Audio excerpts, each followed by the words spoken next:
How concerned are you about the permission granted to China to build a supersized embassy in London? So that should never have gone ahead, that planning permission and the planning grants that have been given in the last week or so. And we know, I mean, we've discussed this previously on your programme. I was once Home Secretary.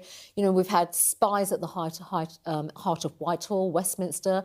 I've had to deploy MI5 in terms of sending out notices. We brought in the National Security and Investment Act of Parliament because we had Chinese state-run entities trying to buy our businesses, in fact, buying certain businesses that had data-sensitive information about British nationals. Problem. So there's and that's just me scratching at the surface. There's a lot more. Then you've got transnational regression, human rights breaches. We've got the whole case of Jimmy Lai taking place right now, which was a political show trial. He is still in prison. And all this while, you have human rights breaches. Keir Starmer, who, having done terrible things to this country's economy, is now off on a plane, jetting off to Beijing because he wants to secure a trade deal. Do you want him not to go to China? Well, I don't think he should. So I don't think he should. We already have economic ties with China.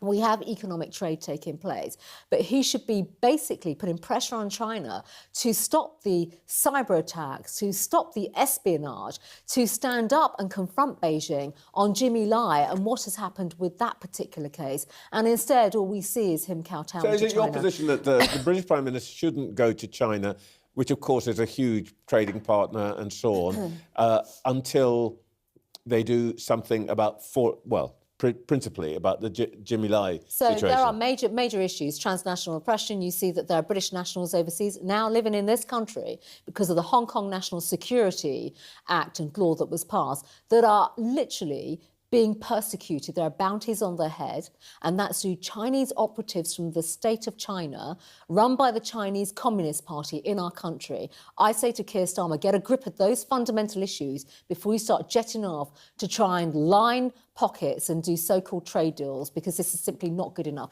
He's putting the national security of our country at risk. He's already put the economy in jeopardy. Everyone can see that and they can feel that. But standing up for your country and going to China from a position of strength is what he should be doing. Currently, he's on his knees and he's going there in a position of weakness.